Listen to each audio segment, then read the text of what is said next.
ကျောင်းသားတစ်ယောက်ဟာအခန်းတကားကိုဖွင့်လိုက်ပြီးဖုတ်ကောင်စားမိတွေကိုစာသင်ခန်းထဲဝင်လာအောင်လုပ်လိုက်ပါတယ်ထို့နောက်သူဟာအခန်းရဲ့တခြားတစ်ဖက်မှာရှိတဲ့ဖုတ်ကောင်တွေကိုတားဆီးဖို့အတွက်စပွဲတွေနဲ့အကာအကွယ်လုပ်လိုက်ပါတယ်ဒါပေမဲ့သူတို့ကဖုတ်ကောင်အရေးအတွက်နည်းနေသေးတယ်လို့ယူဆကြပါတယ်လူတွေပုံများများဆွဲဆောင်နိုင်ဖို့အတွက်ကျောင်းသားတစ်ယောက်ကစပွဲတွေကိုစတင်ရိုက်ခတ်ပြီးသူ့နောက်ကကျောင်းသူလေးကတော့လင်းကွင်းကိုတီးခတ်ပါတယ်အတန်ကျဲကြီးထွက်ပေါ်လာတာကြောင့်ဖုတ်ကောင်တွေအများကြီးထပ်မံရောက်ရှိလာပါတယ်ဒါကိုတင်သူတို့ကမကျေနပ်သေးပဲနောက်ထပ်ကျောင်းသားတစ်ယောက်ကဖုတ်ကောင်တွေပုံမဝင်ရောက်လာစေရန်အော်ဟစ်ဆွဲဆောင်လိုက်ပါတယ်နောက်တစ်စက္ကန့်မှာတော့စင်ကြံလန်းတစ်လျှောက်မှာရှိတဲ့ဖုတ်ကောင်တွေအားလုံးစာသင်ခန်းထဲကိုပြေးဝင်သွားကြပြီးစင်ကြံလန်းတစ်ခုလုံးရှင်းလင်းသွားပါတော့တယ်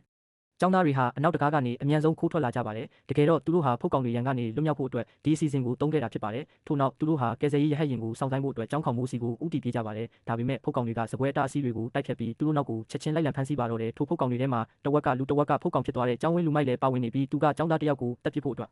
အရည်ရွယ်ချက်ရှိလိုက်လံရှာဖွေနေတာဖြစ်ပါတယ်။မကြခင်မှာပဲကယ်ဆယ်ရေးရဟတ်ယာဉ်ဟာကျောင်းပေါ်ရန်ကောင်းကင်ရန်ကိုရောက်ရှိလာပါတယ်လူတိုင်းဟာဖုတ်ကောင်တွေရဲ့ရန်ကနေလွတ်မြောက်ဖို့ခေါင်းမိုးပေါ်ကိုအချိန်မီပြေးတက်ကြပါတယ်ဒါပေမဲ့တကူကောင်းဆန်တဲ့ကျောင်းသားတစ်ယောက်ကတကားကိုအတွင်းကနေတောက်ခတ်လိုက်ပြီးသူတို့ကိုပေးမဝင်ပါဘူးကျောင်းသားတစုကတကားကိုဖွင့်ဖို့ကြိုးစားပေမဲ့မအောင်မြင်ခဲ့ပါဘူးဖုတ်ကောင်တွေကလည်းသူတို့အနားကိုတဖြည်းဖြည်းကပ်လာတာကြောင့်သူတို့ဟာတိုက်ခိုက်ဖို့အတွက်အစဉ်သင့်ပြင်ဆင်လိုက်ရပါတယ်ကျောင်းသားအချို့ကဖုတ်ကောင်တွေကို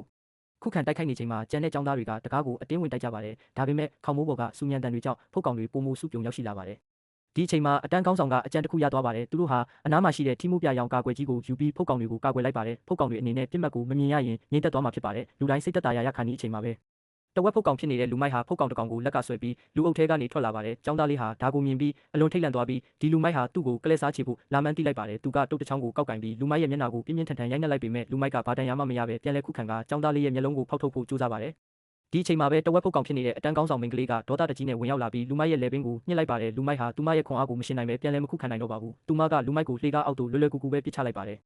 ဒီအချိန်မှာကယ်ဆယ်ရေးရဟတ်ယာဉ်ကခေါင်းမိုးပေါ်ကိုဆင်းသက်လာပါတယ်အထူးရဲတပ်ဖွဲ့ဝင်ကခေါင်းမိုးပေါ်မှာရှိနေတဲ့ကျောင်းသားကိုတခြားအသက်ရှင်ကျန်ရစ်သူရှိသေးလားလို့မေးမြန်းရမှာထိုကျောင်းသားကသူဟာကျောင်းမှာတယောက်တည်းအသက်ရှင်ကျန်ရစ်သူဖြစ်ကြောင်းလိမ်ညာပြောဆိုလိုက်ပါတယ်ဒါကြောင့်အထူးရဲတပ်ဖွဲ့ကသူ့တယောက်တည်းကိုပဲခေါ်ဆောင်ပြီးပြန်တန်းထွက်ခွာသွားပါတော့တယ်တခြားကျောင်းသားတွေတကားကိုဖွင့်ပြီးထွက်လာနိုင်တဲ့အချိန်မှာတော့ရဟတ်ယာဉ်ဟာအဝေးကိုပြန်တန်းသွားတာကိုပဲမြင်တွေ့လိုက်ရပါတယ်။ကျောင်းသားတွေဟာရဟတ်ယာဉ်ထွက်ခွာသွားတာကိုစိတ်ပြက်လက်ပြက်နဲ့ပဲကြည့်နေရပါတော့တယ်။အခုချိန်မှာသူတို့အတွက်ရွေးချယ်စရာမရှိတော့ပဲအသက်ရှင်တန်ဖို့အတွက်နောက်ထပ်နည်းလမ်းတစ်ကိုပဲရှာဖွေရပါတော့မယ်။